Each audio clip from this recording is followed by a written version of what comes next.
모습으로 다시 뵙고 예배할 수 있어 참 감사합니다.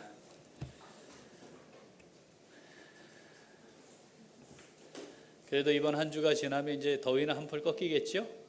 네. 더운 무더위에 애 많이 쓰셨습니다. 네, 청명한 가을 하늘을 볼 날이 또 곧 다가오겠습니다. 예수 그리스도의 구원의 은혜를 입은 성도와 하나님과는 새로운 관계가 이루어집니다. 영적으로 새로운 관계. 하나님이 우리에게 아버지가 되시죠. 예수 그리스도를 뭐라고 부르죠? 주님 이렇게 불러요. 그러면 우리는 자녀가 되기도 하고 종이 되기도 하고 청지기가 되기도 합니다. 또 어떤 곳에서는 예수님을 신랑이라 하고 우리를 신부라 하기도 합니다. 스승과 제자이기도 하고요. 또 군사를 모집하는 자로 하나님을 비유하고 우리는 그 군대의 군인으로 표현되기도 합니다. 자, 이런 것들은 거의 대부분 하나님과 구원의 은혜를 누린 사람 개인과의 관계를 표현하는 것들이죠. 그런데 이 모든 관계의 기본 바탕이 되는 관계가 하나 있습니다. 그게 뭐냐면 하나님이 다스리시는 분이고 우리는 다스림을 받는 하나님의 백성이라고 하는 개념이죠. 하나님께서 아브라함을 부르시면서 개인인 아브라함을 부르셨지만 아브라함이 어떤 존재가 될 거라고 말씀하셨죠? 큰 민족의 조상인 거죠. 그러니까 개인으로 시작하지만 개인과의 관계로 끝나는 것이 아니고 어떻게? 이후에 세워질 큰 민족, 나라의 개념이 있었습니다. 자, 이스라엘 백성들이 애굽의 노예가 됐죠. 거기에서 애굽에서 나와 구원을 받을 때에 하나님이 이들을 이스라엘 선택받은 백성 이렇게 불렀습니다. 그래서 그걸 선민 그랬죠. 선택받은 백성, 집단, 단체, 그룹, 조직이에요. 그러니까 구원은 각각 개인에게 임하지만 그런데 하나님의 그 구원의 큰 그림은 뭐였어요? 다스리시는 하나님, 즉 왕이신 하나님과 다스림을 받는 백성, 그 나라의 백성이라고 하는 개념으로 만들어진 거였습니다. 자, 예수님이 이 땅에 오셨습니다. 예수님이 오시는 것을 미리 준비한 사람이 한 사람이 있었죠? 선지자 누구죠? 세례 요한입니다. 그 요한이 선포한 메시지가 있습니다. 자, 마태복음 3장 1절 2절 읽어보죠. 그때에 세례 요한이 이르러 유대 광야에서 전파하여 말하되 회개하라 천국이 가까이 왔느니라 하였으니.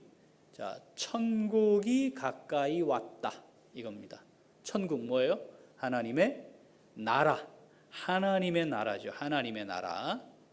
그러니까 예수 그리스도를 통해 이 땅에 구원의 은혜가 임하고 그것을 통해 하나님께서 세우고자 하시는 게 뭐다?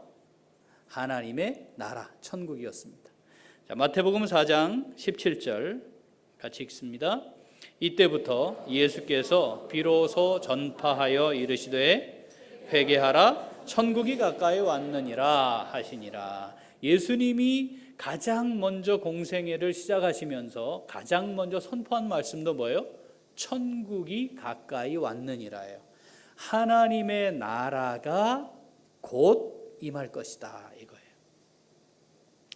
그러니까 이미 처음 하나님이 구약의 천지를 창조하신 그 시점부터 개인 죄인들을 구원하시는 그것은 무엇을 향해 가고 있는 거예요? 하나님의 나라의 완성이죠. 시작된 하나님의 나라가 확장되고 완성된 하나님의 나라를 향해 가고 있어요. 이걸 우리가 천국이란 단어를 쓰는데 약간 내세적인 개념이 강하기 때문에 성경이 천국이라는 용어와 하나님의 나라라고 하는 개념을 동시에 사용합니다. 주님께서 믿음을 가진 성도들의 삶에 가장 중요한 신앙의 요소, 기도를 말씀하셨어요. 그래서 기도가 무엇인가? 기도의 본질을 말씀하셨는데 그걸 우리가 뭐라고 부르죠? 주 기도문이라고 부릅니다. 외우고 계시죠? 자, 첫 번째가 뭐죠? 하늘에 계신 우리 아버지여. 그 다음 이름이 거룩히 여김을 받으시고, 그 다음 나라가 임하시오며. 그러니까 믿음을 가진 성도들이 이 땅의 삶을 살아가는 동안에 하나님의 영광을 구하고 그 다음 구해야 하는 것이 뭐예요? 하나님의 나라가 임하기를 구해야 해요. 그러니까 하나님의 나라라고 하는 이 개념이 신앙생활의 가장 중요한 토대가 되는 겁니다. 그래서 신앙생활을 어떻게 하는 건지, 믿음으로 산다는 것은 무엇인지, 그렇게 잘 살아간다는 게 무엇인지에 대해 주님이 정리를 딱 하셨어요. 마태복음 6장 33절 이거 뭐죠? 그런즉 너희는 먼저 그의 나라와 그의 의를 구하라. 그리하면 이 모든 것을 너희에게 더하시리라. 아멘. 이 모든 것은 뭡니까? 먹고 마시고 입는 거였어요. 즉 생존입니다. 더 여유 있게 잘 사는 거, 이거를 구한다 그러면 그거는 뭐 갑론을박할 수 있죠. 그 되냐 안 되냐 할 수 있지만 생존 그 자체가 흔들린다면 그건 포기할 수 없는 가치입니다. 일단 생존을 해야 될 거 아니겠어요? 그런데 하나님은 우리에게 뭘 말씀하시냐면 그 생존보다 우선해야 되는 게 있다. 그거잖아요. 이 모든 걸 너한테 더 해줄게. 그거보다 먼저 구해야 할 게 있다. 그게 뭐예요? 그의 나라였습니다. 그러니까 믿음으로 살아가는 성도들에게 있어서 가장 중요한 삶의 본질은 하나님의 나라, 그 하나님의 나라에 속한 자로 이 땅이 하나님의 나라가 되고 하나님의 나라가 확장되어 가는 것, 하나님의 나라, 자다가도 일어나면 하나님의 나라가 되어야 한다는 겁니다. 건강을 잃으면 또는 많이 아프면 그 사람에게는 가장 중요한 가치가 뭐가 돼요? 건강이 돼요. 그 다음부터. 그래서 지금 이 아픈 게 이렇게 하면 악화될 텐데 그럼 탁 끊고 이렇게 하면 좋아진다더라. 그럼 그거 해요. 그걸 위해 돈이 들어요. 어떻게 하죠? 돈이 있어야 그걸 할 수 있어요. 그런데 그게 지금 내 이 건강 문제를 해결할 수 있는 아주 좋은 길이라고 판단이 돼요. 그럼 어떡하죠? 빌려서라도 해야지 그거를. 돈이 없다고 포기하겠어요? 그렇지 않잖아요. 그게 왜 그래요? 그게 가치이기 때문에 그렇습니다. 건강을 위해 좋은 걸 먹고 좋은 데 살고 좋은 걸 입고 좋은 걸 하겠다라고 이야기하는 사람을 향해 아무도 돌을 던질 수 있는 사람은 없습니다. 그런데 하나님 뭐라고 말씀하셨다고요? 그건 더해 줄 테니까 네가 먼저 구해야 할 게 있다. 그게 뭐라고요? 하나님의 나라.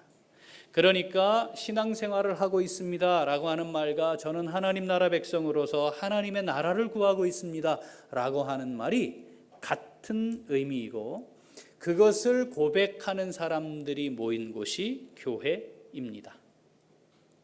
자, 가장 중요한 가치 뭐라고요? 하나님의 나라. 하나님의 나라. 자, 이 하나님의 나라를 가장 중요한 가치로 여기는 온전한 믿음의 삶을 사는 성도들의 삶이 어떤지 오늘 세 가지로 살피면서 우리에게 주시는 하나님의 음성을 함께 좀 듣고자 합니다. 자, 하나님의 존재와 사역의 초점, 구원의 은혜로 주어지는 복음의 핵심. 자, 이게 뭐다? 하나님의 나라입니다. 자, 이걸 인정하는 성도들은 자, 어떻게 살아가나요? 같이 읽죠. 하나님의 나라를 가장 중요한 가치로 여기며 살아갑니다. 자, 한 번 더. 하나님의 나라를 가장 중요한 가치로 여기며 살아갑니다. 우리의 인생의 내 삶의 오늘 내가 살아가는 삶의 중요한 가치, 가장 중요한 가치가 뭐다? 하나님의 나라입니다 라고 고백하는 거죠. 자, 구체적인 그 삶의 모습. 자, 첫 번째. 자, 하나님의 나라를 가장 중요한 가치로 여기는 삶. 자, 첫 번째. 자, 하나님의 나라를 어떻게 해요? 최고의 것으로 소유해요. 소유한다는 말은 대가를 지불한다는 말입니다.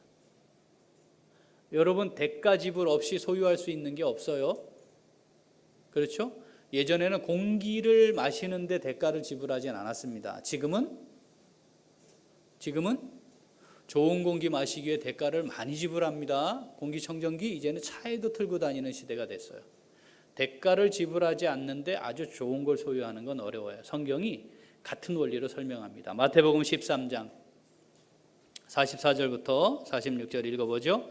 천국은 마치 밭에 감추인 보화와 같으니 사람이 이를 발견한 후 숨겨두고 기뻐하며 돌아가서 자기의 소유를 다 팔아 그 밭을 사느니라. 또 천국은 마치 좋은 진주를 구하는 장사와 같으니 극히 값진 진주 하나를 발견하매 가서 자기의 소유를 다 팔아 그 진주를 사느니라. 자, 이 사람이 자기 소유를 다 판 것은 자기가 지금 얻고자 하는 보화와 진주가 그것보다 더 가치 있다고 여겼기 때문이죠. 그러니까 다 팔아서 그 밭을 사는 겁니다. 6개월 적금 부어서 머시기 똥 6개월 적금 넣어서 머시기 똥 하나 사잖아요. 그 6개월 적금 부은 걸 깨도 아깝지 않죠? 그런 거예요. 그걸 어떻게 내 것으로 만드는 겁니다. 소유하는 겁니다. 하나님의 나라는 소유하는 겁니다. 소유하기 위한 어떻게 해야 된다? 대가를 지불해야 해요. 지불하지 않고 소유할 수 있는 건 없어요. 내가 무엇을 가치 있게 여기고 살아가는가 두 가지로 확인할 수 있어요. 대부분 사람들이 자기가 정말 가치 있게 여기는 게 뭔지 잘 모르고 살아요. 자, 두 가지. 첫 번째, 아침부터 저녁까지 뭘 생각하는가를 보면 돼요. 그러면 그게 가치 있는 거예요. 눈 뜨면서 자, 빈속에 찬물을 마셔야 합니다. 그리고 아침에는 꼭 공복에 사과를 먼저 먹어야 합니다. 그리고 찬물은 먹지 말고 미지근하거나 조금 온도가 있는 물을 마시는 게 좋습니다. 이런 거 왜 신경 쓰고 있어요? 고기는 탄 건 잘라내고 먹어야 합니다. 왜 신경 쓰고 있어요? 왜 이렇게 피곤하게 살아요? 건강이 같이 있으니까. 그러니까 뭘 생각하느냐 말이죠. 뭘 생각하느냐. 여러분 하루 눈 떠서 눈 감고 침대에 들어가 잠들 때까지 요즘에 불면증에 시달리는 분들 많은데 그것 때문에 막 고민해요. 고민하지 마세요. 여기 수면제가 있습니다. 하나님이 주신. 읽으면 되는데 그거 잠을 못 잤어요. 그때까지 뭐 생각하고 살아요? 그게 내가 가치 있게 여기는 거예요. 여러분 하나님의 나라가 있죠? 그 생각 속에 양심적으로. 또 하나, 내 돈이 어디로 가는가를 보면 돼요. 내 돈이 어디로 가는가. 가치 있는 곳으로 돈이 갑니다. 이 돈이 가야 된다고 생각을 하는데 아깝다, 망설여진다, 그러면 가치 있게 여기는 게 아닌 거예요.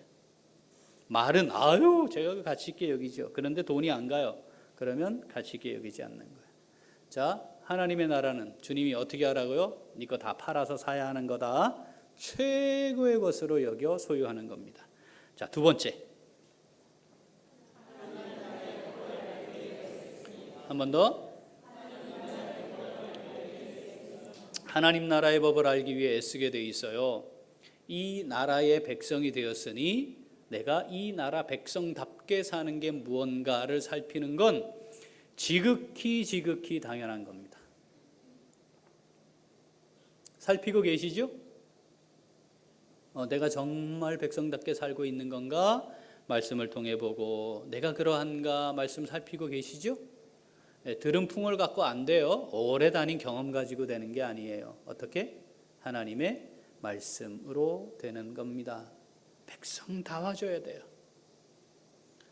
교회를 10년 다니면 10년 정도 하나님 백성 다 와줘야 하고 20년 다녔으면 20년 정도 백성 다 와줘야 돼요. 그런데 1년에 얼마만큼 그렇게 다 와줘야 되는 건지 기준이 없으니까 어찌됐든 하나님 백성다운 모습으로 살아가야 합니다. 예전에 한 30년 전만 해도요, 미국으로 유학 가는 게 참 어려웠습니다. 특별히 목사들은 블랙리스트에 올라가지고 유학 비자를 안 내줬어요. 왜 그랬게요? 유학 비자로 나가놓고는 불법 체류해서 막 목회한다고. 그게 하도 보고가 많이 되고, 또 서류상 목사가 아닌데 목사로 위장하는, 이 사람들은 목사가 아닌 거지 사실. 그런 보고가 많이 있으면서 블랙리스트에 올랐어요. 그가 한번 유학 가서 거기 있어 보겠다고 그러다가 영주권을 받으면 천하를 얻은 것 같아요. 그게 참 어려웠어요. 그런데 하나 더 나가 시민권을 얻으면요, 이제 이후에 내 삶은 보장이에요. 왜냐하면 그 나라는 시민들은 끝까지 죽을 때까지 책임져 주는 나라니까. 그거 얻으려고 얼마나 애를 썼는지 몰라요. 그 시험 보거든요. 관계 법령도 시험 봐요. 그리고 선서해요. 나라를 위한 선서하고. 그 나라가 좋으니까 그거 하는 겁니다. 그 나라의 백성답게 살아보려고, 그래서 인정받아서 영주권 하나 받아보려고, 시민권 하나 받아보려고 그렇게 했단 말이죠. 그런데 우리가 미국하고 비교할 나라입니까? 하나님의 나라의 백성이 되었어요. 그 하나님의 나라가 우리에게, 내가 그 백성의, 그 나라의 백성이 되도록 하시기 위해 하나님이 우리에게 돈을 요구하신 것이 아니고 아들을 죽였어요. 그래서 우리를 그 나라 백성 삼았어요. 그 나라 백성답게 살아보려고 애쓰는 게 지극히 정상적이지 않겠습니까? 우리는 어떻습니까? 하나님 백성다운 게 뭔가, 이 하나님 나라에 속해서 살아간다는 게 뭔가 정말 깊이 생각하고 묵상하고 답게 살아보려고 애쓰고 있는가 살펴야 합니다. 성경 1년에 한번 읽어봅시다. 이게 구호가 돼도 매년 또 다른 구호가 돼야 하는 이런 형편에 놓여 있다면 이건 참 슬픈 일입니다. 자, 하나님 나라를 가장 중요한 가치로 여기는 삶. 자, 세 번째,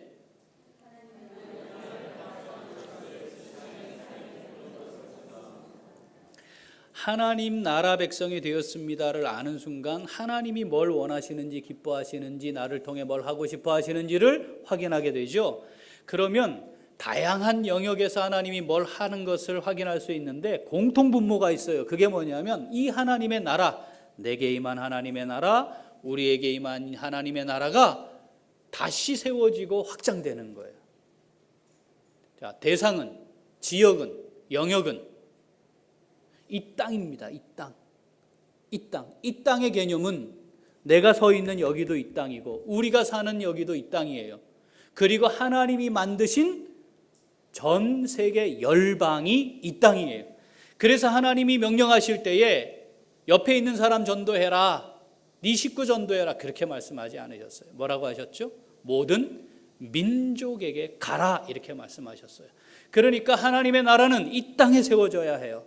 그것을 위해 우리를 부르셨고 우리를 세우신 거예요. 그리고 우리를 지금 여기 선한 이웃 우리 교회에 하나님의 나라의 백성 되게 하신 거죠. 이걸 정확하게 이해한 사람들이 조선이라고 불리는 이 땅에 왔습니다. 그들이 정말 젊은 나이에 자기가 살고 있던 그 땅에서는 부족함 없이 모든 걸 누리며 살 수 있는, 그걸 다 내려놓고 자기 가정의 것을, 집안의 것을, 가문의 것을, 여러 믿음의 사람들의 것을 들고 이 땅에 와 병원을 세우고 학교를 세우고 노예처럼 살고 있는 여성들을 위한 기구를 만들고 성경을 번역하고 복음을 전했습니다. 수없이 많은 사람들이 이곳에 와 피 흘리고 그들이 묻힘으로 지금 우리가 이렇게 신앙생활을 할 수 있게 되었습니다. 그들이 왜 그랬을까요? 그들이 왜 그랬을까요? 하나님의 나라 백성이고 이곳이 하나님의 나라여야 했기에 그랬던 겁니다. 자, 우리 한번 영상을 좀 보겠습니다.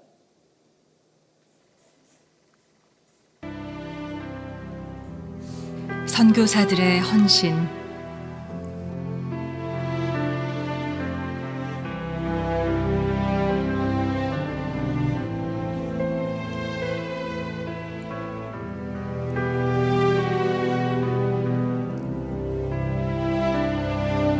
만주에서 최초의 한글 성경 번역을 통해 조선 선교의 꿈을 키운 로스 선교사는 사랑하는 아내와 네 자녀를 잃었다.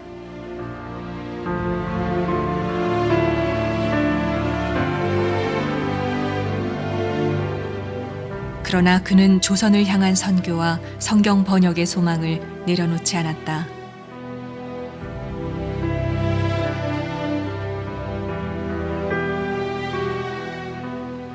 평생을 번역위원장으로 일하며 성경 번역을 이끌었던 언더우드 선교사는 건강을 제대로 돌보지 못하고 57세에 하나님의 부르심을 받았다.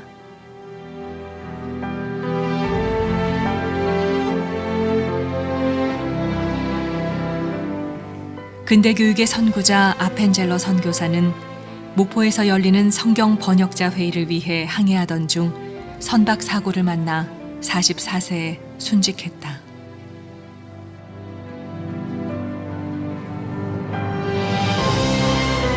게일 선교사는 아내와 아들을, 피터즈 선교사는 아내를, 레이놀즈 선교사는 첫 아들을 양화진에 묻는 아픔을 겪었다.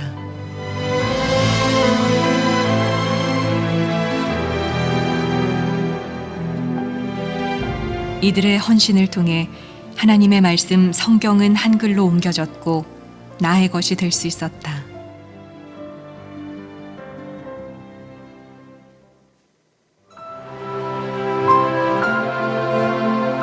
양화진에는 로제타는 물론 그의 남편과 자녀들이 함께 묻힌 가정묘가 만들어져 있습니다. 맞습니다. 이들 모두 선교사입니다. 선교를 준비하면서 만난 남편 제임스 홀. 그는 신실하고 헌신적인 하나님의 자녀로 열심을 다한 선교사였습니다. 1892년 서울에서 결혼을 한 후 제임스는 곧바로 평양 선교 책임자가 되어 의료 선교를 펼칩니다. 그때 첫 아이 셔우드는 6개월 갓난쟁이였죠. His father was involved with pioneer mission work, medical mission work, and the Sino-Japanese War took place during his lifetime, and he developed typhus as after going up to Pyongyang and assisting the wounded up there, and he contracted typhus fever and came back to. 청일 전쟁의 분수령이었던 평양 전투. 제임스 홀은 자신의 몸을 돌볼 틈도 없이 부상당한 환자들을 치료하며 복음을 전했습니다. 그의 마지막 죽음의 순간도 로제타의 일기 속에 남아 있습니다.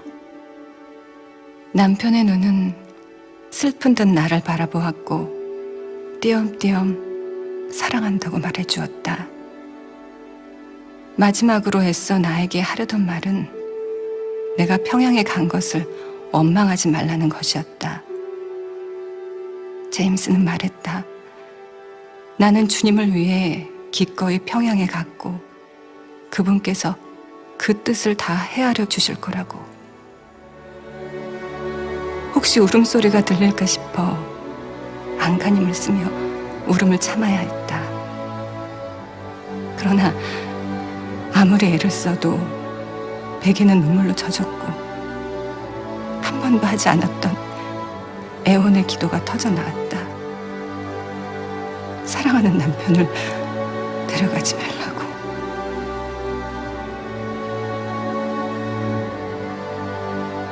그의 선교 활동은 짧았지만 평양 선교의 개척자, 고아들의 친구로 불린 그의 헌신은 작지 않았습니다. 하나님을 향한 원망마저 허락하지 않은 그런 남편이 로제타의 곁을 떠났습니다. 눈물로 얼룩졌던 당시 일기장. 그러나 그 눈물이 마르지 않았습니다. 남편 죽음 후에 얻은 딸 이디스. 로제타에게 큰 위로가 되었던 딸마저 그의 곁에 오래 머물지 않았습니다. 겨우 5살, 풍토병으로 죽기 직전까지 엄마는 고열에 시달리는 딸의 상태를 일기에 기록했습니다. 체온 41도, 숨이 가쁘고 힘들어했다. 잠시 후 호흡의 간격이 점점 길어졌다. 눈을 크게 뜨고 엄마를 바라본 채 작은 영혼이 서서히 떠나갔다. 그렇게 그 아이는 세상에 보내주신 그분에게로 다시 돌아갔다.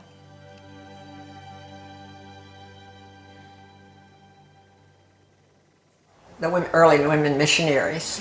And the first is what was the hardest, I think, was trying to raise their children, because 1 out of every 7 of the missionary children died. And in Korea, I think it was about 1 in every 2 children died in those years before antibiotics. And some women lost all of their children because they had dysentery and typhus and typhoid and encephalitis and horrible, and the Korean children too.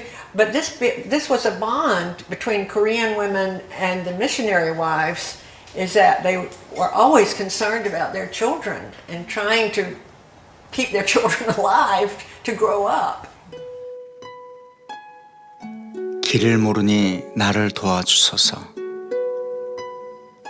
자식마저 가슴에 묻고 참담했던 로제타의 마음이 일기 속에 선연합니다.